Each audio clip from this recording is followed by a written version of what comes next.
এমন অসংখ্য আলেম ওলামা আছে, বক্তা খতিব আছে, যারা নিজেরা সব দলের কাছে ভালো সাজার জন্য বলে আমি কোনো দল করি না, কোনো দল করে না, এমন পরিচয় দেওয়ার মতো আলেম ওলামা পীর বুজুর্গ আছে না নাই? অথচ রাসূল বলেন জান্নাতি দল একটা, রাসূলের উম্মতের দল ৭৩টা। এখন যে বলে আমি কোনো দল করি না, হে ৭৩-এর ভিতরে না বাইরে? ও তো উম্মতের ভিতরে নাই। সুবেদাবাদী হওয়ার সুযোগ নাই। রাসূলুল্লাহর উম্মত ৭৩ দল, আর আপনি বললেন আমি কোনো দল করি না, আপনি তো উম্মতের ভিতরে নাই। ঠিক না ঠিক কিনা? মানুষ যখন মারা যায়, কবরে রাখার সময় একটা দোয়া পড়তে হয়। সে দোয়াটা হলো বিসমিল্লাহি আলা মিল্লাতি রাসূলিল্লাহ, আল্লাহর নামে রাসূলের দলে তুলে দিলাম। এখন যেই হুজুর, যেই পীর, যেই নামাজি, যে হাজি, যে গাজী বলছে আমি কোনো দল করি না, এখন তার জন্য আলাদা দোয়া বানাইতে হবে। এই দোয়া তো তার ক্ষেত্রে প্রযোজ্য না, কারণ সে তো আজীবন বলছে আর কোনো দলই নাই। হ্যাঁ দোস্ত, আমরা সে মারা যাওয়ার পরেও তাকে দোয়া পড়ে দেব রাসূলের দলে তুলে। ওই হুজুর, ওই বুজুর্গ পীরকে আমরা বলবো বিসমিল্লাহি আলা মিল্লাতি রাসূলিল্লাহ, আল্লাহর নামে আপনাকে রাসূলের দলে তুলে দিলাম। আপনাদের কাছে আমি জানতে চাইবো, আপনারা একটু দয়া করে বলুন তো, যাকে আমরা রাসূলের দলে তুলে দিলাম সে নিজে গেল না আমরা ধাক্কায়া দিলাম?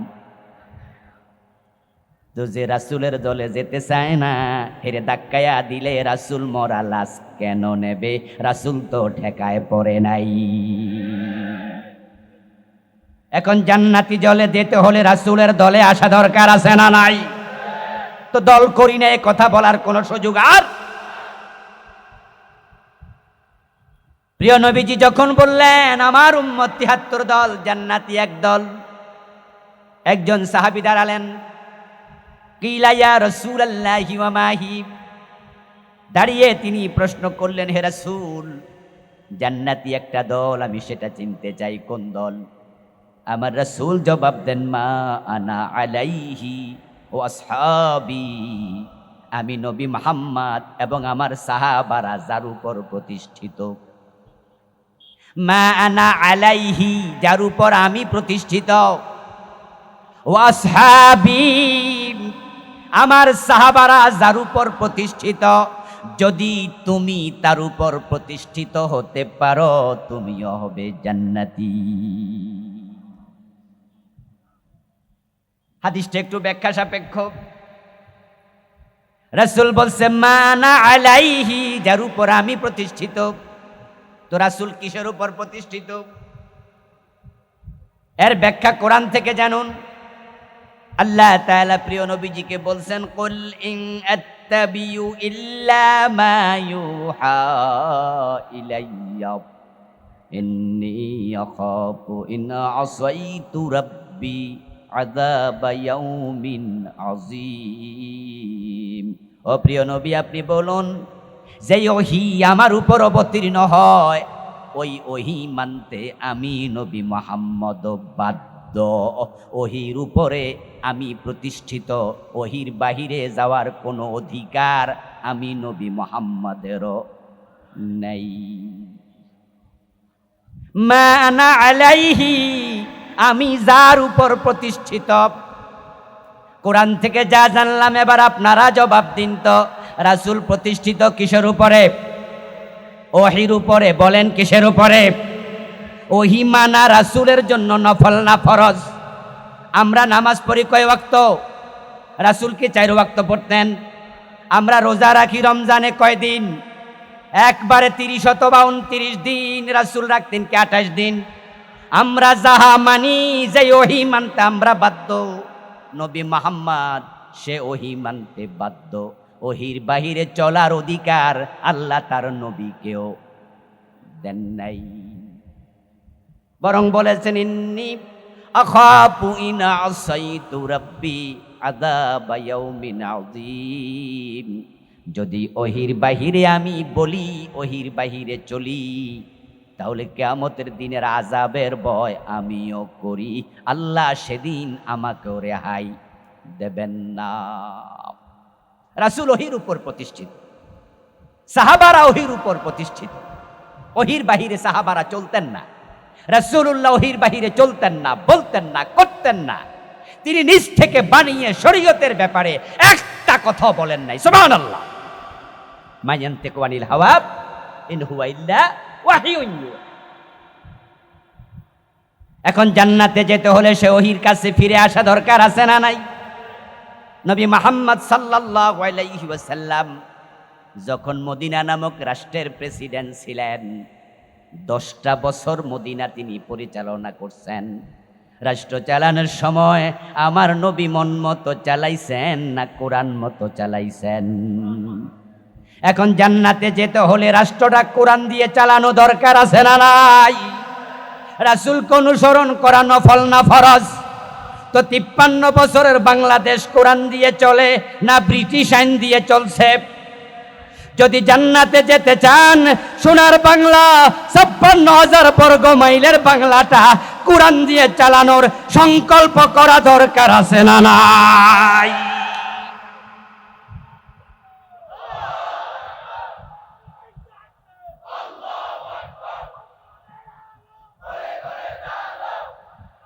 রাসূলুল্লাহর জীবনের লক্ষ্য কি ছিল সে প্রসঙ্গে আল্লাহ আলোচনা করেছেন।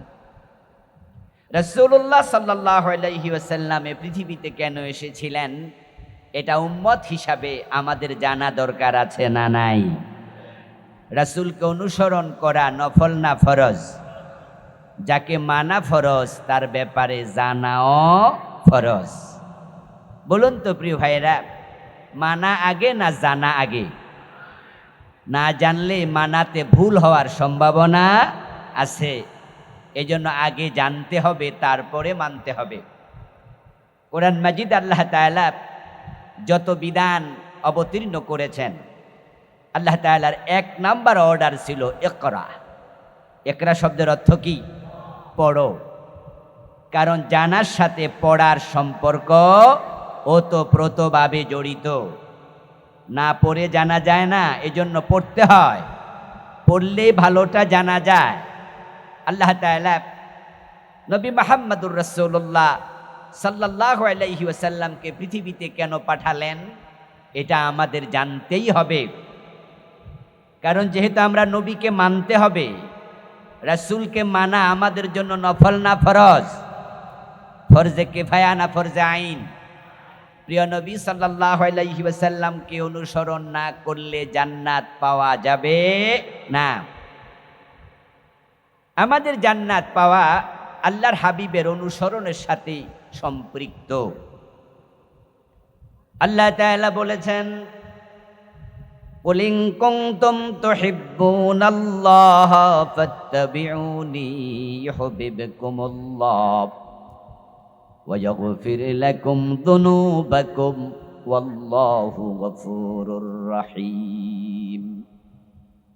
হে প্রিয় নবী, আপনি বলুন, তোমরা যদি আল্লাহকে ভালোবাসতে চাও, আল্লাহর ভালোবাসা পেতে চাও, ফাত্তাবিউনি, আমি নবী মুহাম্মদকে তোমাদের জীবনে অনুসরণ করো। ইউহিব্বুকুমুল্লাহ, যে ব্যক্তি রাসূলুল্লাহ সাল্লাল্লাহু আলাইহি ওয়াসাল্লামকে অনুসরণ করবে, আল্লাহ নিজে ঘোষণা দিলেন তিনি নিজে তাকে ভালোবাসবেন।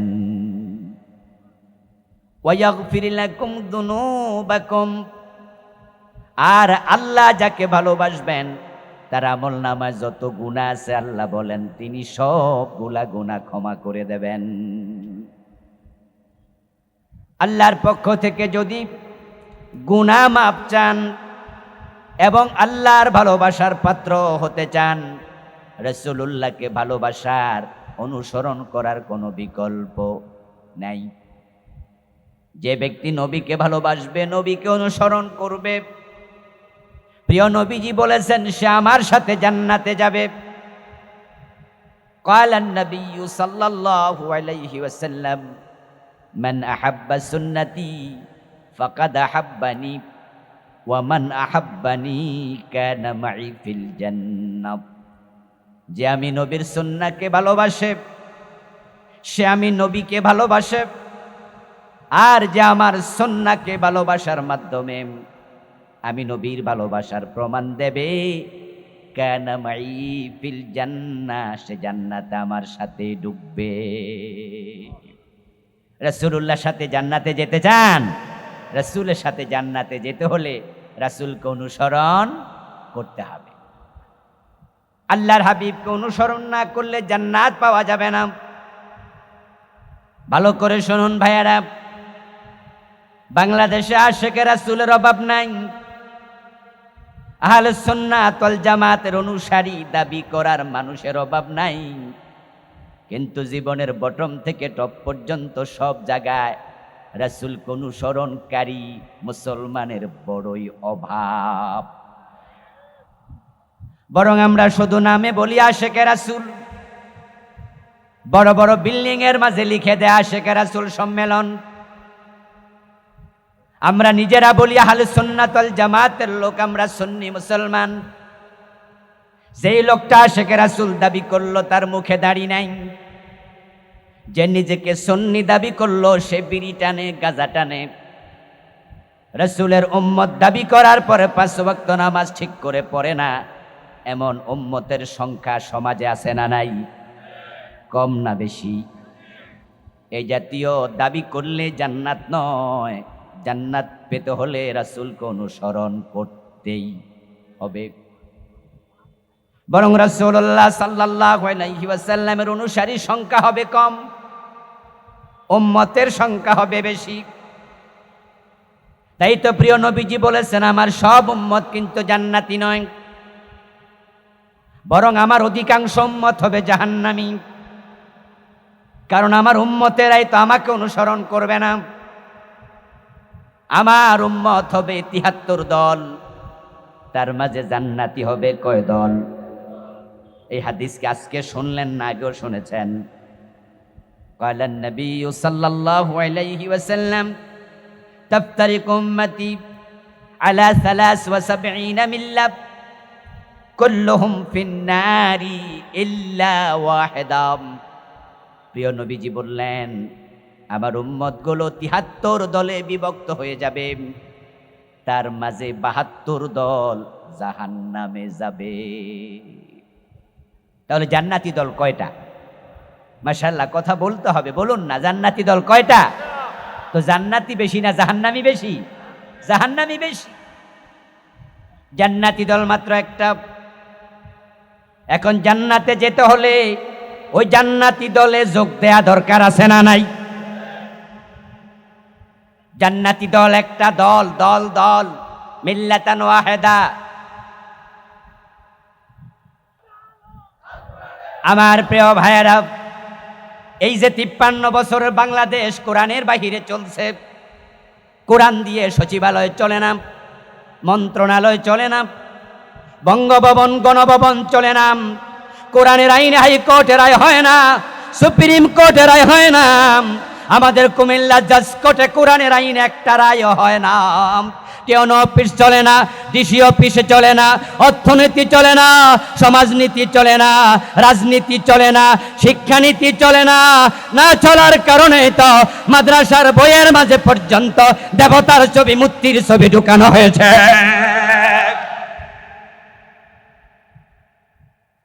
এখন এই কোরআনের আইনকে সমাজে ফেরেশতা কায়েম করবে না মানুষে। জঙ্গল থেকে হায়না, জন্তু জানোয়ার আসবে, জিনেরা পরিস্থান থেকে এসে কোরআন কায়েম করে দিয়ে যাবে। সাহাবারা যেমন কোরআন কায়েম করেছেন, রাসূলুল্লাহর সাথে হাত ধরে হাত মিলাইয়া আমরা ৯২% মুসলমান, আমরা যদি এবার সিদ্ধান্ত নিতে পারি, সুযোগ কিন্তু এসে গেছে। ৫ই আগস্টের মহাবিপ্লবের পরে বাংলাদেশে আল্লাহ কোরআন কায়েমের একটা সুযোগ নিজে করে দিয়েছেন। কারণ ৫৩ বছর ধরে চলে আসা ধর্মনিরপেক্ষ সংবিধান অনেকটাই বর্তমানে অচল হয়ে গেছে। আমরা দেখেছি আগস্ট বিপ্লবের পরে প্রধানমন্ত্রী যখন দেশ ছেড়ে পালিয়ে গেলেন, এখন প্রধানমন্ত্রীর সাথে সম্পৃক্ত সংবিধানের ধারাটা স্থগিত হয়ে আছে। মন্ত্রী পরিষদের সাথে সংবিধানের ধারাগুলো মুলতবি হয়ে আছে। 300 এমপি একসাথে পালিয়ে গেল, ওই এমপিদের সাথে সম্পৃক্ত ধারাগুলো মুলতবি হয়ে আছে। বর্তমানে বাংলাদেশ সংবিধানের অসংখ্য ধারা মুলতবি।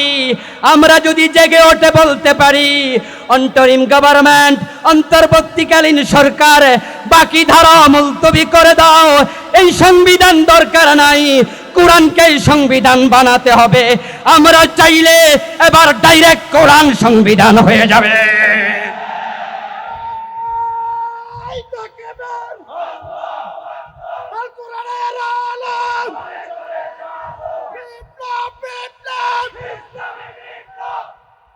আমার প্রিয় ভাইরা, রাসূলুল্লাহ সাল্লাল্লাহু আলাইহি ওয়াসাল্লাম যে ওহীর উপর প্রতিষ্ঠিত, ওই ওহীর উপর প্রতিষ্ঠিত না হলে রাসূলের দলে যাওয়া যাবে না।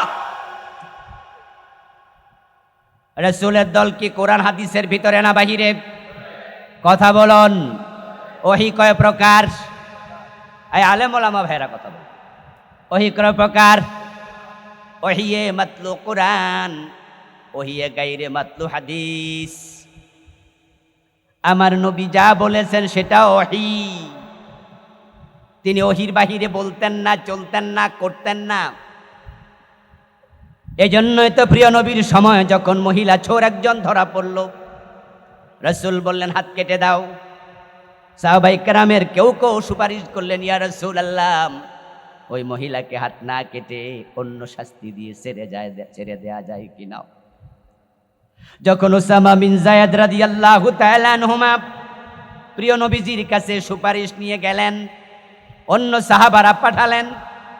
ফাতালাওয়ানা ওয়াজহু রাসূলিল্লাহি সাল্লাল্লাহু আলাইহি ওয়াসাল্লাম ফাকামা খতিবান ফাকালা লাও আন্না ফাতিমাতা বিনতা মুহাম্মাদিন সারাকাত ইন্না মুহাম্মাদান লা ইয়াকতাউ ইয়াদাহা। যখন বলা হলো অন্য শাস্তি দেয়া যায় কিনা, হাত না কেটে, প্রিয় নবীজি দাঁড়িয়ে গেলেন, চেহারাটা লাল হয়ে গেল। সাহাবাদেরকে ডেকে আনলেন, আল্লাহর হাবিব সংক্ষিপ্ত একটি খুতবা দিলেন। সেই ভাষণে রাসূলুল্লাহ বললেন, তোমরা আমার কাছে ওই মহিলার ব্যাপারে সুপারিশ করছ, অথচ শোনো, যদি মুহাম্মাদের মেয়ে ফাতেমা চুরি করে, আমি নবী মুহাম্মদ ফাতেমার হাতটাও কেটেই দিব। রাসূলুল্লাহ ওহীর উপর প্রতিষ্ঠিত, এই জন্য বললেন যে চোরের হাত কেটে দাও। ওই মহিলার হাত কেটে দেওয়া হলো। আল্লাহর হাবিব ওহী থেকে চুল পরিমাণ সরেন নাই। এটাই জান্নাতি জলের আলামত। কোরআন হাদিসে যা আছে তার বাহিরে আমি চলবো না, সমাজ চলতে দেব না। রাষ্ট্রকে বাধ্য করা হবে কোরআন মেনে চলতে। রাষ্ট্রকে কোরআনের বাহিরে চলতে দেওয়া হবে না। কিন্তু 53 বছর চলছে। আল্লাহর হাবিব সাল্লাল্লাহু আলাইহি ওয়াসাল্লাম ওহীর বাহিরে চলেননি, বলেননি, কিন্তু আমরা সে ওহী পরিত্যাগ করলাম। 53টা বছর আল্লাহর কোরআন এই দেশে পরিত্যক্ত, অথচ আমরা নাকি 92% মুসলমান। আওয়াজ করে বলুন তো, বাংলাদেশে চোর আছে না নাই? হাত কাটছেন কয়জন? কয়জন কাটছেন? এই হাত না কাটার কারণে এই চোরগুলো এখন ডাকাত হয়ে গেছে। দেশের হাজার হাজার কোটি টাকা বিদেশে পাচার করে কানাডায় বেগম পাড়া তৈরি করেছে।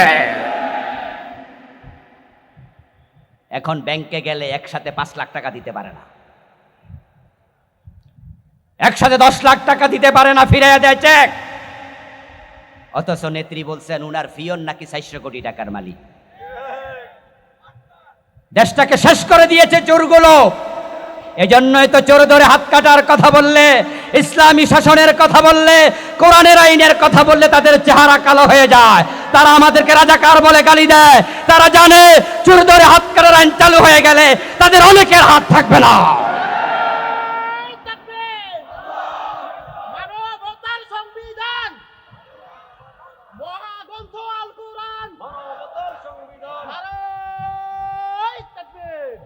আমার প্রিয় ভাইয়েরা, আল্লাহর হাবিব চোর ধরে হাত কাটলেন, 53 বছরে একজনও কাটলেন না। রাসূলের সাথে আপনাদের কি এক্ষেত্রে মিল না অমিল? মিল না অমিল? আমার রাসূল 10 বছর কোরআন দিয়ে দেশ পরিচালনা করলেন, আল্লাহর কোরআন দিয়ে। 53 বছরে আপনারাই বাংলাদেশকে একদিনের জন্য কোরআন দিয়ে চালান নাই। এই ক্ষেত্রে আপনাদের সাথে রাসূলুল্লাহর মিল না অমিল? এত অমিল রেখে জান্নাত খোঁজেন কেমনে রাসূলের সাথে? এত মাগনা জান্নাত পাওয়া যায়? আল্লাহর হাবিব সাল্লাল্লাহু আলাইহি ওয়াসাল্লাম ইন্তেকাল করলেন। আবু বকর সিদ্দিক রাদিয়াল্লাহু তাআলা আনহু হলেন খলিফা। ওনার খেলাফত কালে একদল লোক যাকাত দিত স্বীকার করে বসলো। আবু বকর যুদ্ধ ঘোষণা করলেন।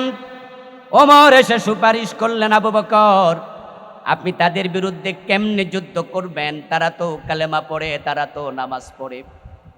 আবু বকর তখন বললেন, লাউ কাতিলান্না মান ফাররাকা বাইনাস সালাতি ওয়াজ যাকাত, যারা নামাজ এবং যাকাতের মাঝখানে পাটিশান তৈরি করবে, আবু বকর তাদের সাথে যুদ্ধ করবেই। ও ওমর, এ বিষয়ে আপনার কোনো পরামর্শ আমি নেব না। ওয়ালাউ মানাউনি কালান কানু ইউদ্দুনাহু ইলা রাসূলিল্লাহি লাকাতালতুহুম আলা মানহি, তারা যাকাত দিতে যদি রাজি হয়ে যায় কিন্তু যাকাতের ওট আনার জন্য রশি দিতে রাজি না হয়, রাসূলের জামানায় তারা ওটও দিত, রশিও দিত। আবু বকর রশির জন্য জিহাদ করবে। রাসূলের ইসলামের সাথে আবু বকরের ইসলামে কোনো হেরফের হবে না, অমিল হবে না। ওমর বললেন, ফাআলিমতু আন্নাল্লাহ ক্বাদ শাররাহা সাদরা আবি বকরিন লিল হাক্কি, আমি তখন বুঝলাম ইসলাম বুঝার জন্য আল্লাহ আবু বকরের অন্তরকে খুলে দিয়েছেন। আবু বকরের কথাই ঠিক, রাসূলের ইসলামের সাথে উম্মতের ইসলামের কোনো অমিল হতে পারবে না। যাকাত দেবে না, আবু বকর যুদ্ধ ঘোষণা করছে। আচ্ছা আপনারা বলুন তো, 53 বছরের বাংলাদেশে রাষ্ট্রীয়ভাবে যাকাত আদায় হয় তো? আবু বকর থাকলে তো যুদ্ধ ঘোষণা করতেন। আপনারা চুপ করে আছেন কিভাবে? যাকাত ভিত্তিক অর্থ ব্যবস্থা প্রতিষ্ঠিত করার জন্য, চোর ধরে হাত কাটার জন্য, জেনা করলে পাথরের আইন চালু করার জন্য, মদ পান করলে 80 বেতের আইন চালু করার জন্য আল্লাহর কোরআনের বিজয় দরকার আছে না নাই?